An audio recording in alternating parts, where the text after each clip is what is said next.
Ensemble, Dynastie vous remet aussi ensemble. Tout le monde va réaction à les uns et les autres. Mais il y a quand même Lacoste qui est resté un peu sceptique dans le projet. Pourquoi est-ce qu'il faut aller contre Yango? Parce que dans les couloirs, dans les coulisses, comment ça s'est passé? Bon. Ma sana na habité sur nzambe basala ndenge na ebati omoni na vie bobima na famille bana nyos boza ndenge moti eza toujours na bano bazala tubenga ba canard boité donc bazanga rati donc ce n'est que normal dans la vie un peu opposé na projet na bino soit na ba idée na bino soit na makambo bino bozo réfléchir soit boza na ba idée mo bozo partager donc c'est ça. C'est comme aussi Pelé à Bando les raisons dans le mouvement. Batu musupe wa boya raison, mais ils avaient mususu pas ndima raison. Ils allons rabongo. Chez la pote, ça zali parce que bi chez la nayo découvrir bino musu na vandi na massa nayo découvrir que batu mingi ba weli sa ba solo la biso makambo o ba yibande makambo pa chez. Donc to ko comprendre après que ces alaka na ya massa batu musu ba bimaka neti ya bango. Batu ba yiba ba plan chez le bimiso ba plan là bas neti ba voix na bango alors que kolo makambunde vraiment hein chez l'ampoute donc Vincent ne va pas ça il faut faire très attention Vincent ne va pas ça voilà on dévoiler biso ta moi titre moko ba yiba chez là eza bien yemo fois no bango Songalo parce que nga zo betaka lisolo masa abibabi folo belo ko nande ko ngai. Tout ça pour ça. La mise à jour n'a pas eu lieu par manque de wifi. Apparemment même le disque dur est calciné. Pas de wifi, pas de mise à jour. Oza contre ma vidéo tout le monde a ex-honorable Zachary. Bon, en fait, il y a pour la comme un bateau tout baza contre Baba Yuma. Félicitations à nos yeux, nos parents artistiques, comme j'aime bien les dire, Weranson Igwe de la Forêt, et puis au soin à l'aise, Jibem Piana Solutani, Papa Chéri Moto Pamba, Pio, et puis Adolphe Dominguez, ingénieur Célébou. Général Kwek Sama Bacho, on va vous combattre, mais on ne va pas vous abattre. Donc, communauté parce que Wenge toujours des Jibalo. Toujours. Wenge toujours qui toque.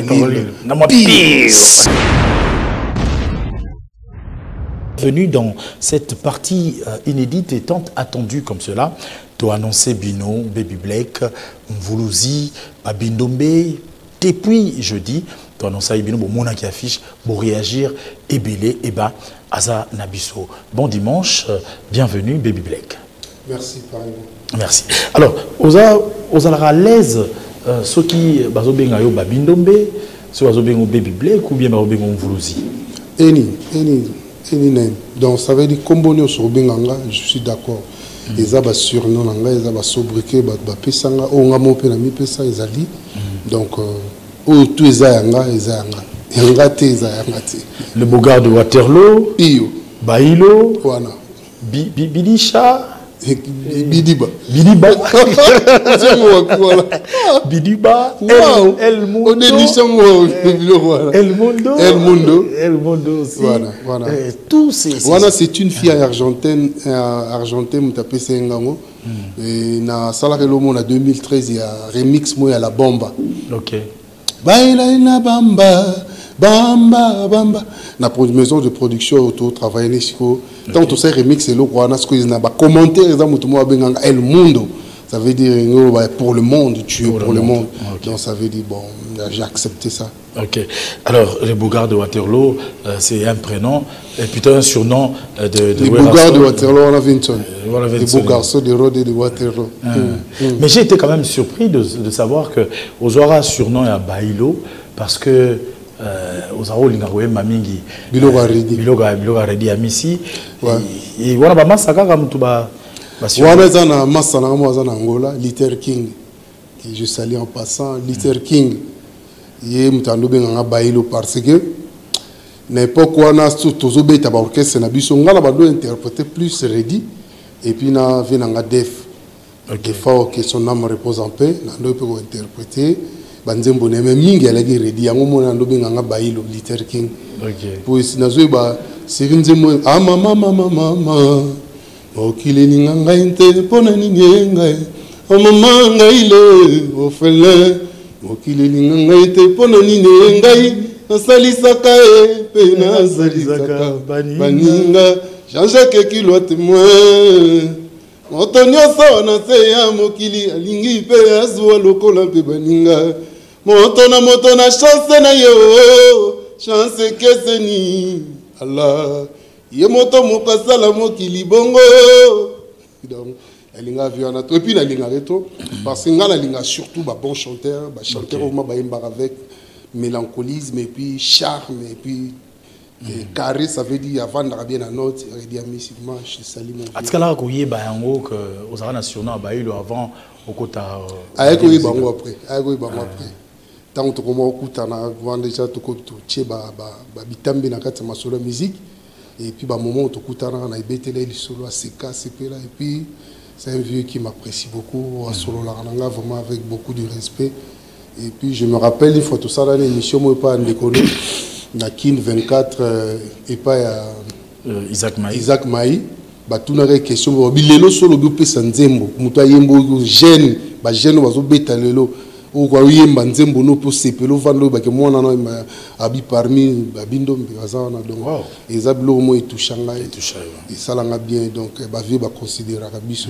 En passant donc, je salue encore une fois Bailo Kanto, Redi Amissi, autrement dit chanteur de charme. Voilà. Grand prêtre de l'Ikonzinga. Alors, tant que vous interprétez hier en plateau, directement, il renvoyait na Oyo, qui nous tout ça là tout à l'heure. Vous avez na régie, qui va habiter Togo Longwate sans que tu honoré. Alors, maman m'a dit Nangaï n'a s'emporté. Voilà. Alors, comment est-ce que vous pouvez réagir alors?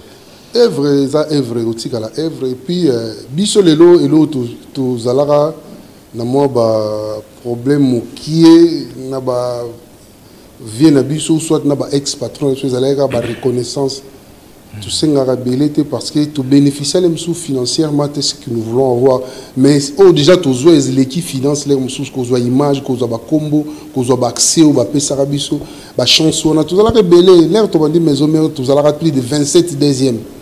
Comprendre tout ce qu'il y a dans ma biala bon Jackie Ando n'a entre deuxième na première voix JDT et donc on a bateau ba recruter à l'époque on a deuxième voix tout ce qu'il y a dans ma biala donc ils ont qui chance ils ont qui travaillent en même temps facteur chance joue toujours et puis non de l'importance la personne a payé qui au CNP ça ne veut pas dire que tous les chanteurs qui étaient passés à la maison mais bazalaient ba faux chanteurs mais même sous image na moto azala qui wana leader orchestre on a été n'a pas sa chance n'a pas tout l'aime il mérite ou soit je trouve qu'il va faire quelque chose parce que moi le bilan monsieur à coupe tous on a deux choses dans le monde tu dois la communion na relation au boma communion mais au boma relation t'es quand même biso to boma mingi communion nza mais meto garda toujours une relation mais est-ce qu'on a communion zalaki en même temps relation tous allez nango relation za eloko esengisa biso to bana bizaleli to bana ba façon de vivre mais communion za lo mobo et za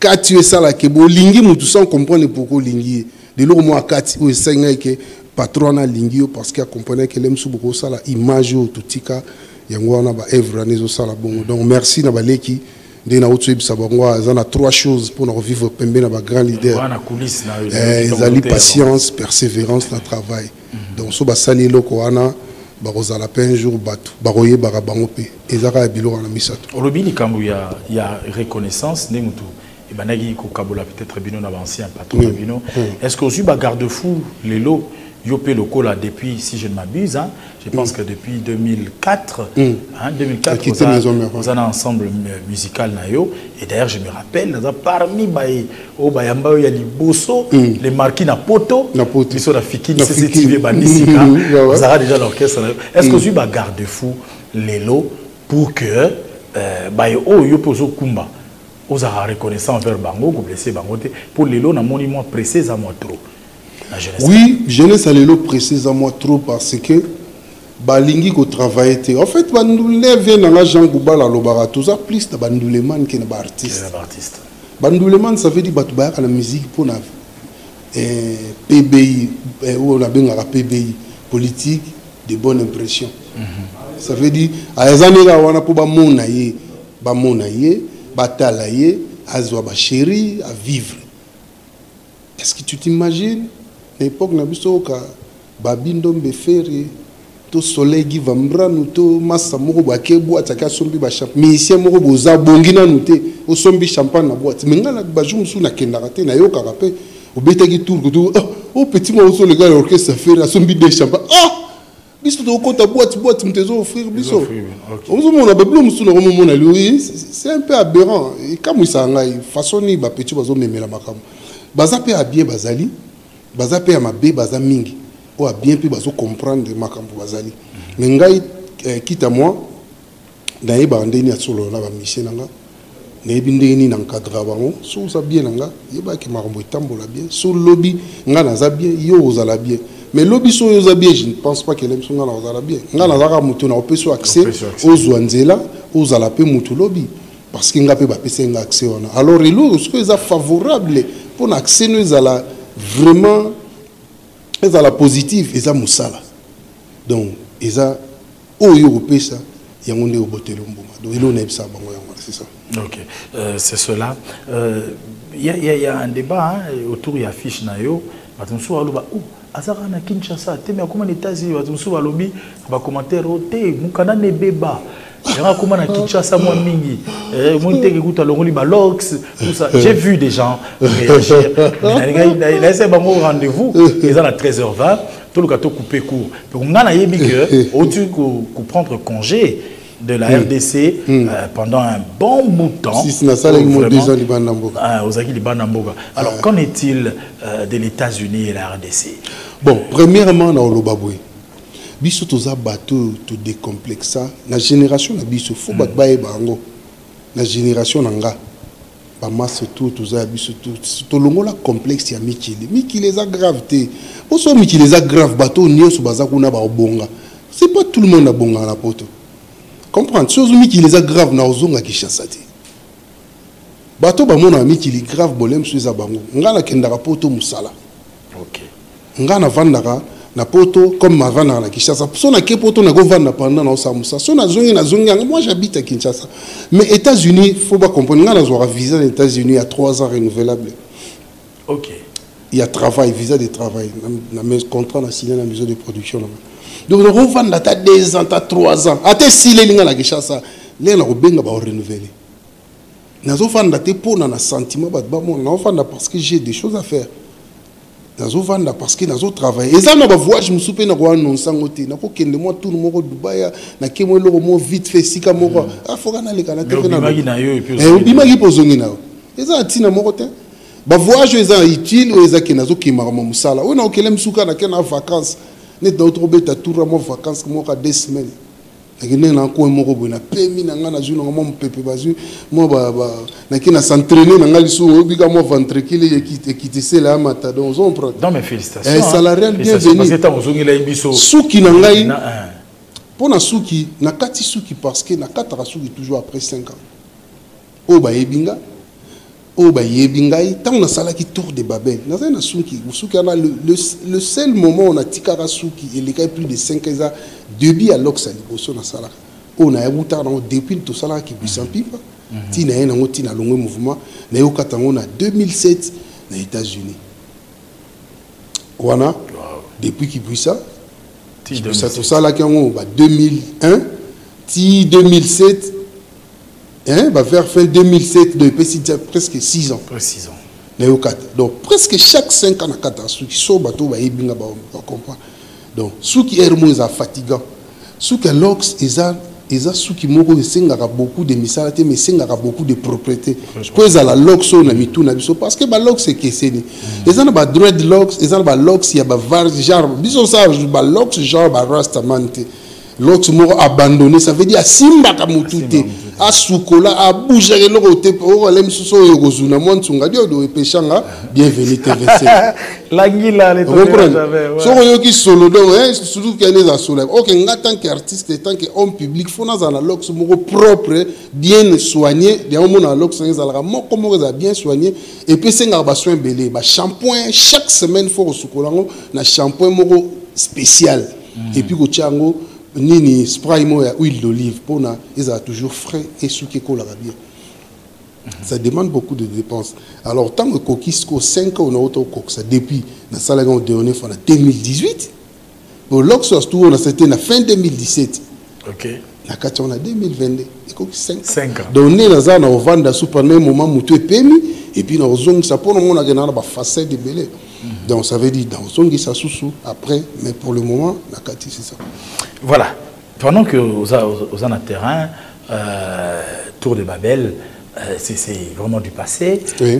Après l'absence d'absence, tant que les biso déjà comme on a eu na matanga papa Lutumba, on se disait déjà que voilà Bébélec est de retour. Mais après, aux une laps de temps d'absence. Maintenant, c'est quel projet?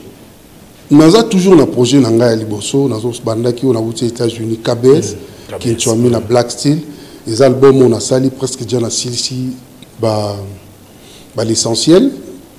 Je regrette moins ceux qui disponibilité za la gilem sou na l'excellent moi exclusivité moi clip Cécile mais le quoi va passer une accès on a été na producteur dans ça on a ça à moins 30 secondes donc comprendre l'aime sous les beaux extra na routine de le moins 30 secondes batala ba mon que boulot Cécile mais toujours ba précaution pour na rota la paramètre ni to ça là toujours préparer conférence de point de presse toujours préparer bablo voilà tout et ça là que disque bima na ba condition tout ça li musa na ba condition bien alors faut tout lancer na ba condition bien c'est dans KBS que titre Dieu est amour Isali Dieu est amour dans la KBS mais ba clip ndé Isali a extrêmement lem sou na robo ke bino ya bossa na ngai même surtout ko ta moi 30 secondes kana minute tout solo là après total on Dieu est amour dans la kati bossa na ngai dans la kati tout ça na remix na sali nzembo papa Hortense na sali remix ya Omesongo nzembo papa na sali remix ya Longo trois titres à pair très bien la bandeli yango lo Omesongo na yembengo en featuring na Chez Lamput parce que Omesongo père basali en featuring na Samangwana parce qu'on a yembengo en featuring na Masaranga na Californie na Los Angeles Chez Lamput place azali parce que bi Chez la na yo découvrir bilo musu na vandi na Masa na yo découvrir que Batumi ba welisa ba solo la biso makambo o ba yibande makambo pa chez donc to ko comprendre après que ces alaka no ya massa batumusu ba bima kaneti ya bango batumusu ba yiba ba plan chez ba bimiso de ba plan na bango neti ba voix na bango or que kolo makambo nde vraiment chez Lamput donc Vincent ne va pas ça vie faut faire très attention pas ça bien sûr va ça voilà on dévoiler biso ta moi titre moko ba ibaché là eza bien mo fois lo bango songalo parce que ngazo betaka lisolo masa abi babi folo belo ko rande ko ngai obi masa biso to vanda na bi ayib sangelo mo abi to sala concours ya s'il vous plaît la gamme atakota moi parenthèse abi to sala concours s'il vous plaît la gamme ngai fondateur président groupe Peto Ganiango sans massa na bino na wa ko c'est la binga ba faire que ba plan na ba voix les aïe vous comprenez chez Lamput de sanga ba gagner puis bana yolo ba bili solo na zolo ba OK bana yolo bana Dallas ba bili solo comprendre OK et ce que ça li que mutu moko boya ya na simana ngai lokwa ya zwa ki mo vitesse ya okende mo avant na visibilité ateki masonnet c'est-à-dire école plan kolo bani abiso to ibara kende masa de école bon to fréquenter un mouvement là te ibara kolo ya zala net kolo plan bani mais OK ba kolo plan ma bazala ki voilà donc, ça c'est en parenthèse donc na titre na tombi na Chez Lamput ezali nzembo mo ba imba na Samangana mabana nyose kufanga na kipate yeye kasi ambala royo na lembi lembi o chiboka difficile o Mesongo la reine de Saba leki ya madengo bijou ya famille dans nzembo wana to bandeli yango et puis na katsa nzembo wana so banzembo na bandeli moko Amelia ona salaka na lando batibuka en 2013 Amelia Mamelo na sali remix nango Et puis, na 6 titres na tie sika. Bosananga, Dieu est amour, et Sende, na Fidèle. Bon, donc c'est ça. Alors, album Moana, il y a qui déjà 3 chants à papa. Déjà, parlant de Dieu et amour, il y a quelques offres de nom quelque part. Nazomona rumba. Est-ce que tu as sauté ou bien offrir biso de la rumba au jazz fignolé? Bon, tu as vraiment entre OK jazz et Frisa. Ok. Et puis un peu modernisé. Tu peux connoter, surtout côté instrumental, et tu peux mais voix rythmique, tu garder. Mais même sous chant, tu peux si sous moi penchant parce que sur total, nema mama be tika konyo kolomotema salumu. Dans la fiesta na OK jazz na kachora. Mais ce qu'on a dit bobo sananga Paulingo ezali eloko nzambe motakela. Tous en a quatre slow ezawana, blues ezawana, et puis na funk ezawana. Linga moninga na yo, lokolo milinga kaye. Wana net na boss na nini na Dieu tamu. Yawana azali kosala lolendo, oyo kotoyo azali ko una pona kaka biloko ya mokili ndeba weli. Bakaboli famille. Vous êtes victime hein, quelque part dans Nzembo. Bon, en fait, ils sont victimes parce que les lobbies sont congolais toujours bon trop. Faut trouver la place de outil. Et puis nazo senga na lobango toujours, j'en profite pour en parler aujourd'hui. Congo faut toujours que ça marambakala. Ils ont raté faut muluba za la gouverner à Kasai. Ils ont raté qu'il faut Katanga za gouverner à Katanga. Babloko wana mtezo bomi makambo zongi si moi tribaliste babloko wana photos anet ba couvrir compte de ville qui kanda paix à son âme Mukongo me ba voter na Goma na Nord Kivu Mukongo me azala gouverner à Nord Kivu loko ba nzuzu ya mbombo allait gouverner à ville à Kinshasa loko ba madima nzuzi loko ba nani ba net o mero azala nani maman koima mfuta mungala me azala ki gouverneur qui no ba biloko na fo zonga yo na kata nzembo wana no ba Dieu est amour boso nzamba za bolingo nzambo akela likona c'est qu'est-ce qui manque yonga na yo tu as rien plus que Dieu aux arabolinga ndegono parce que la Bible nous dit aimons-nous les uns les autres commandement liboso après ko banga nzambe ko to sa ba papa na maman et puis abi linga moninga no loko milinga c'est sûr tu aimes ton prochain comme tu t'aimes toi-même sûr. On a tout passer, est-ce que yo tango zolia, voisin no ali, tango yo zomela, cousin nos frères nous Amélie, est-ce que linga bandimino loko milinga, nzembo ane o te ya bato, et ça nzembo mo e kozongi sa na réflexion, ça veut dire papa akufi atiki biloko, ba famille ba eko botola, pona nini.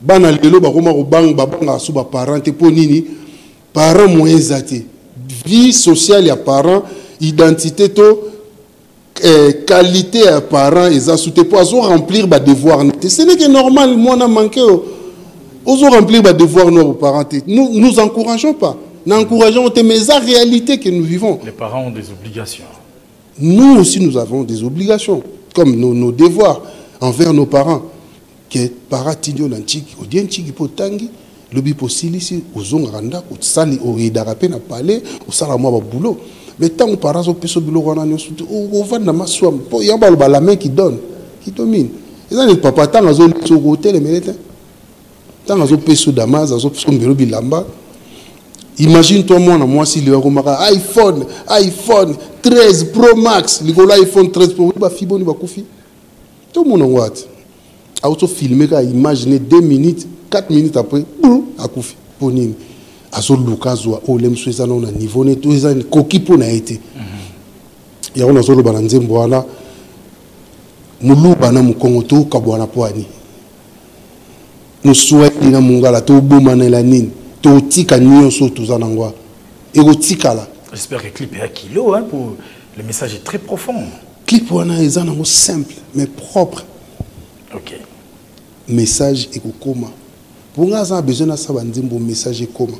Bon, ça n'a pas besoin de rumba, on parle de l'amour, mais d'une façon.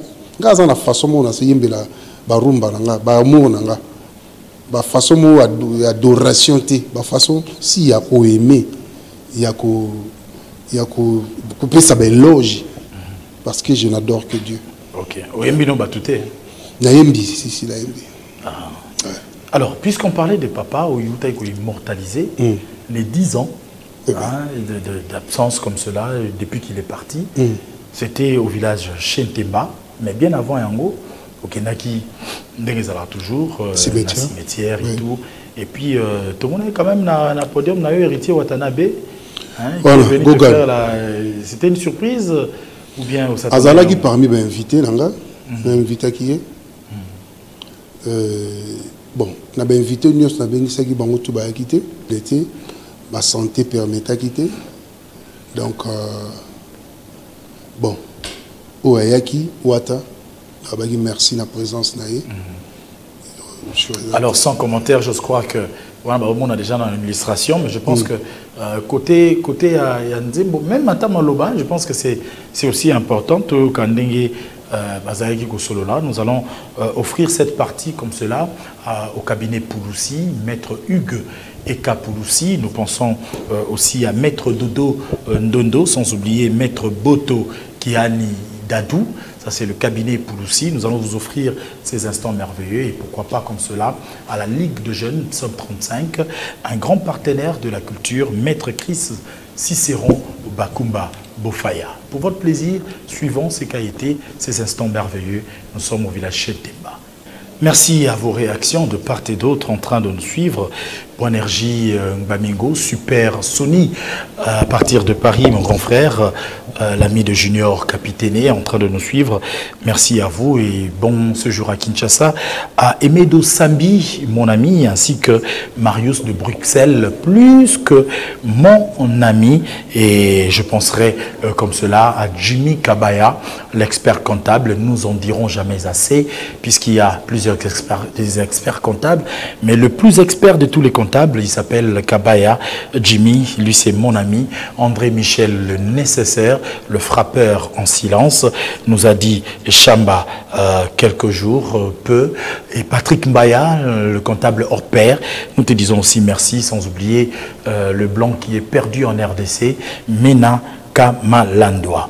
Alors, nous sommes avec Babindombe sur ce plateau, Baby Black, un projet, Babindombe, un projet et Kosangi Sabino, Tobenyango Dynastie, un projet initié par Ferregola.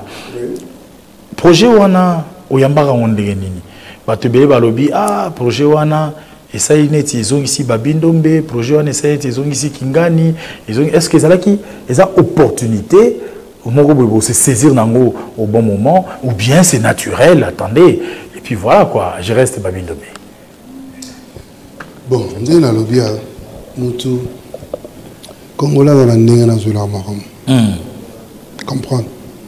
Oh, toi, on est là, on est là, on est là, on est là, on est là, on est là. Projet, Massa Tobando solo année moi kala, en passant nous saluer place Azali, et puis nous souhaiter qu'elle retrouver vite liberté naïe. Voilà. Parce que nouvelle et arrestation naïe, ça m'avait vraiment touché. Elle a vraiment très touché parce que c'est un ami, c'est un frère pour moi. Et puis, nous souhaitons vraiment à la vite libérer pour reprendre l'activité, surtout famille, où on a vraiment très touché. Ainsi que je salue aussi sa femme, les jeunes, Cilia et tous les enfants. Mon petit aussi, Osé. Voilà, moi, père, donc, moi, je papa, gérer. Père, ma sola père, on a besoin qu'on dans le monde d'Andoulé. Osez, soit fort, papa, il va sortir d'ici peu le temps. Donc, on sent une fraternité intime. Hein? Donc, oui, c'est de la famille. Et puis, nous avons bien, et tout solo là, on déjà depuis avant de voyager. Mais après, moi, un moment, on a vendu dans les États-Unis, à Benga, au Babi, na projet, on a commis aussi prêt pour réaliser. Et au monde, pas de problème. De toute façon, on a joué pour un mariage à moi. Et puis on aura le temps d'en parler dès que nous sommes sur le terrain. Et puis on a commis, et tout solo liango et puis à Tchangwa en action on a yo boyemba déjà bon on a 4 albums wana to yembaki déjà mais ça li que avant avoir jazonga abenga nga jumso ebisinga ba blog zika ki na studio tout ça là boulot fallait tout reprendre tout bandé déjà reprendre déjà boulot et ça li que tant waki poisonga to ça là ba dernier partir souka et ça li que maman la maya zongité azala qui incarcéré mais je sais que dès que vous avez des retours calamine ta vous avez libre dès que vous avez des retours et puis tout ça finit. Alors vous allez ensemble dynastie vous remet aussi ensemble tout le monde va réaction à les uns et les autres mais il y a quand même Lacoste qui est resté un peu sceptique dans le projet n'habité avis na yo izani pourquoi est-ce que il faut na quoi na contre yango parce que bazar ko yoka na tekala yo mto ibi na ba couloir na ba coulisses comment ça s'est passé bon moi ça na habité son nzambe ba sala ndenge na ebaraté au moni na vie boko bima na famille bana nyos boza ndenge mote eza toujours na bano bazala to benga ba canard boité donc bazanga raté donc ce n'est que normal là na ba vie un peu opposé na projet na bino soit na ba idée na bino soit na marambo bino bozo réfléchir ou soit boza na ba idée mo bozo partager donc c'est ça c'est comme aussi pelaire abando linga zonga na mouvement batu musupe ba boya razonga mais ça mususu pas ndima razonga ils allons rabongo c'est un opposant à vie il a été opposant dans beaucoup de choses pendant que vous avez ensemble Italika yimo père yimo wa ba ni na osala ay ma ramni na osala e bini na zoluka parce que oui na vie balobara bakataka nzete to bixaka na nkoyi keba po kiminko inzoka koto tigre zalege wana léopard abimi o kimelewa po ya matati na nzete siko yo kati na nzete donc yemo ka ebi makamla zo luka ne azo sala biso to sali projet to yiko fav ko to yo chama sa poids na projet wana parce qu'ils a bien ils ont profité na ye ils ont profité na biso faut qu'on se le dise et ngolo bateke nga babindo miloko na l'activité moko te bat ba ebinga souté to bat ba oye baranga souté to nga babi tala papa Joy na sali plus de 10 ans dans l'album te mais bako zwangai ba telemisinga na victoire babi kande na latina zabwe bozu ba mission musu pe baza bazo beta blo ba cha bango tala so bat ba otala nani différence za babi différence yena vous comprendre que o yazali mbiaka o yazali kitololo comprendre c'est ça et ça non oblo grave comprendre et ça que temps ils en attend faut tic attendre temps et puis qu'on a pressé na vie. Alors est-ce qu'on peut espérer vous retrouver dans un projet tel que Wenge 4x4? Bon, le projet tel que Wenge 4x4, ça veut dire dans l'ensemble maison mère. Dans l'ensemble maison mère. Pourquoi pas? C'est lié. Ils ont un solo, tu as solo et puis c'est plutôt solo, pas de problème. Tout le monde une vidéo na yo particulièrement gai, na la landa moto, na mon yo na vidéo mon Instagram. Nous après mon atalaboy, oh, na Stade des Martyrs. Donc Baby Black était là aussi na Stade des Martyrs pour vivre cet événement. Est-ce que vous avez qui na curiosité, il y a au monde bango, au yebi bango déjà, sentiment nous aginini en face il y a projet wana.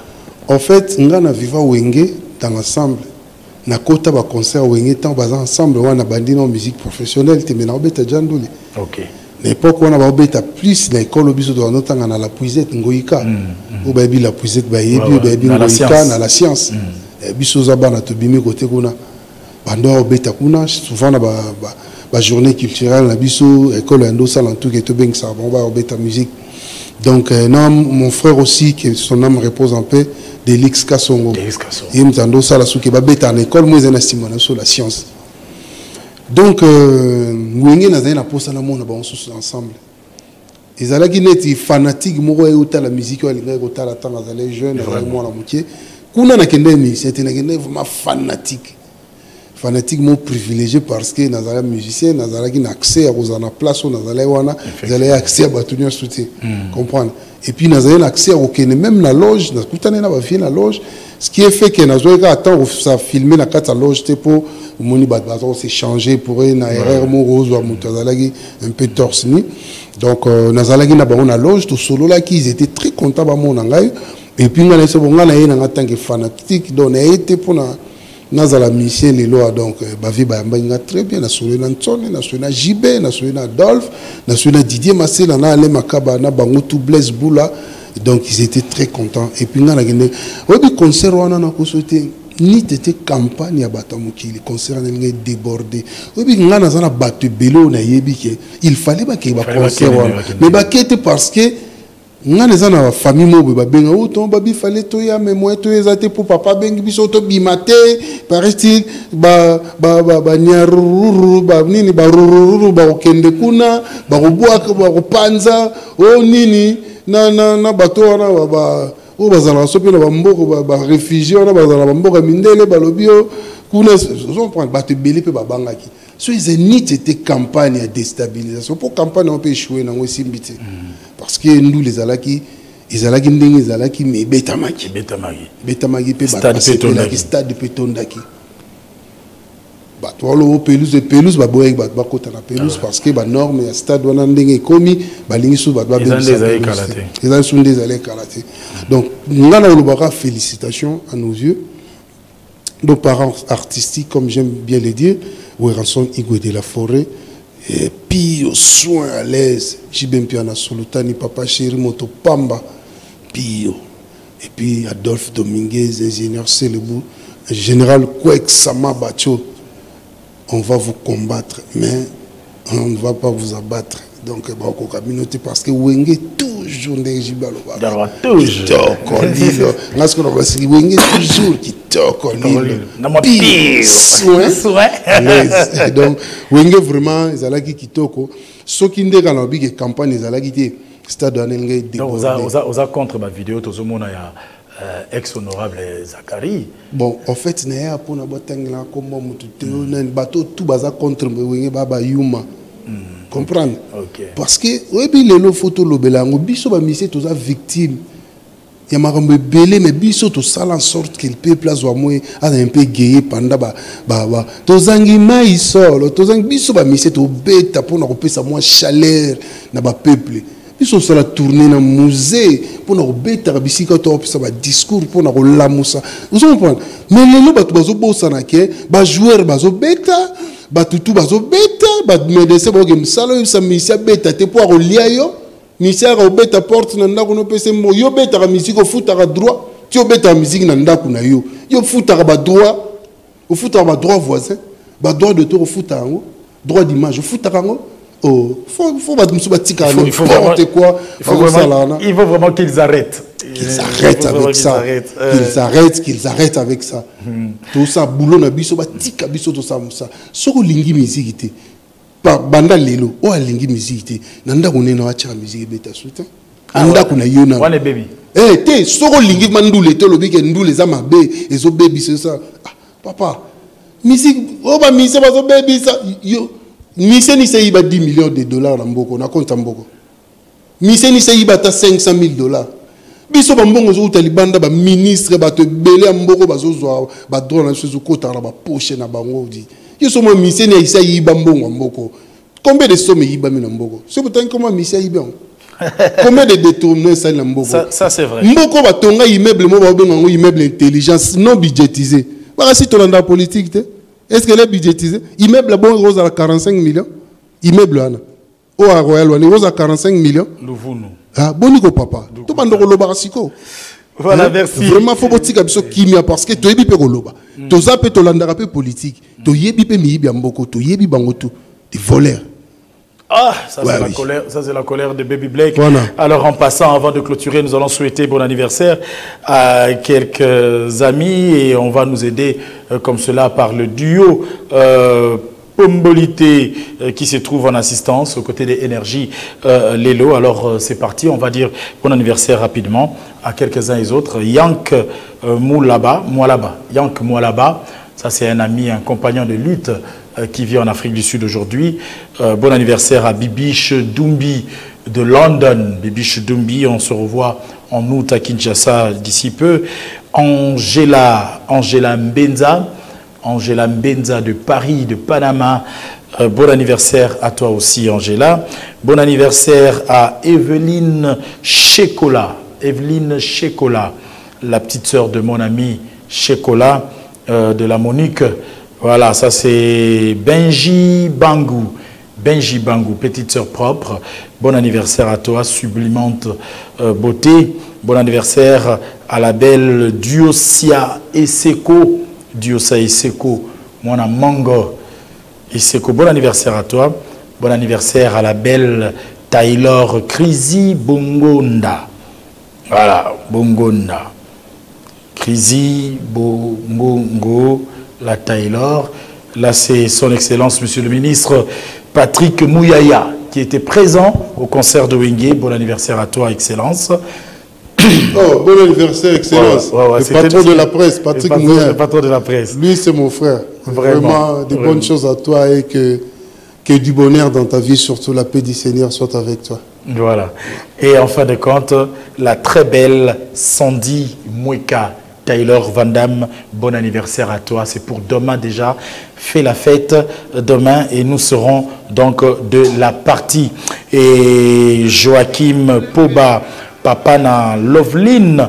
Joachim Poba, papa na Loveline, na Uriel Poba, mon poto Yatongo, nous te disons bon anniversaire. Le Parc de Prince qui est un grand partenaire de cette émission, nous pensons à DJ Don, DJ Don, la voix courroussante, il faut tout écouter dans le Parc de Prince, le gérant Hakim Sungilanga 5 étoiles et là-bas bien sûr, et nous pensons aussi au gérant qu'on appelle le drone Kaninda. Voilà, Stéphane Kaninda, le drone du patron. Nous pensons aussi à toi et nous n'oublierons pas lui-même le patron. Il s'appelle Monsieur Joël Simba Makumbu, le banquier puissant. Ça, c'est le partenaire, bien sûr, de cette émission. Et aussi, nous allons penser rapidement au bâtonnier Coco Kayudi Misamou. Merci à toi. Merci à Pablo Kini, le déclarant à Luanda. Stone Mukendi, nous ne t'oublions pas. Merci pour ce que tu as fait comme cela au concert de Wenge. Alors nous allons terminer avec Baby Blake. Toko Minasuka, te retenir que producteur Ntazo Zelisayo, vous avez déjà un titre O et Cécilie, un clip et Cécilie. Quand est-ce que Tokyo Zwango, est-ce qu'on peut prévoir quelque chose et on s'est dit un mot de la fin? Donc, on a tindé jamais extrait dans la seconde. Ok. Flash. Déjà, donc, il y a quelques 30 secondes, on va comprendre déjà qualité et l'oni tout ça. Donc, merci à PSTV.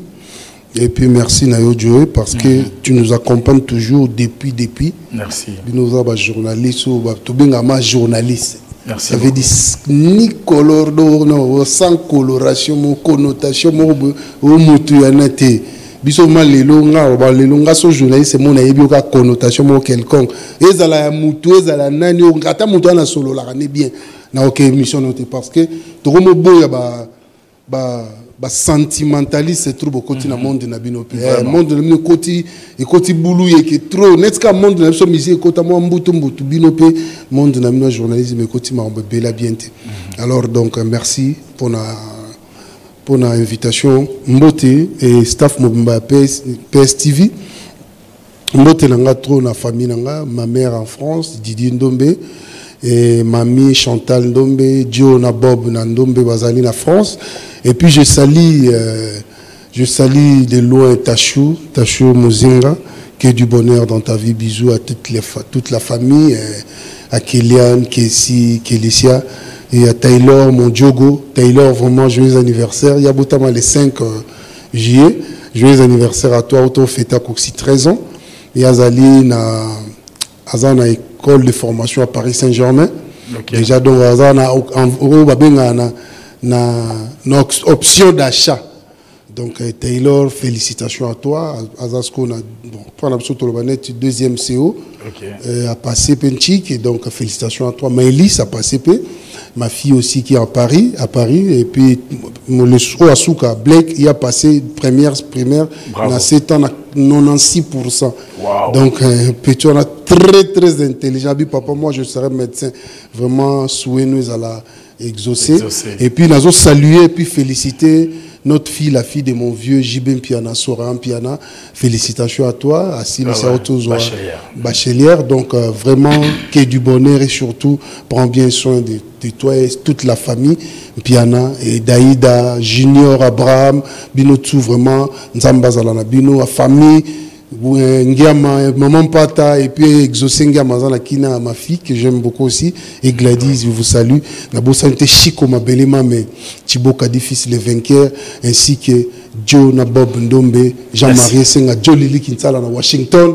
Bana Washington, Kalamingite na Ozongela Bino parce que na quitté la partie à New York, Washington et puis Simana côté Los Angeles, Californie. Voilà, merci beaucoup Blaise Sissa, ma belle Pété, merci de nous être chers. À Paris, nous pensons à Pierrette Odimba, en Belgique, nous pensons à Tania Mbongo, ainsi que à Fille Dakou. Bien sûr, il y a Willy Moucheni, le véritable code, nous n'oublions pas, Gabi Amundala du côté de Kampala. Nous te disons aussi grandement merci. C'est vrai que nous sommes arrivés à la fin de cette émission. Les DJ font bien leur travail. DJ Russell, Nzambe Aba DJ, nous sommes comme cela au Ngwasuma. MC Arca, nous sommes au club. Vous faites très bien votre boulot et puis Bouyamba Rabiso, très bien, nous vous disons merci. Alors nous allons nous dire merci et je vais remercier Énergie Lélo, mon réalisateur infatigable.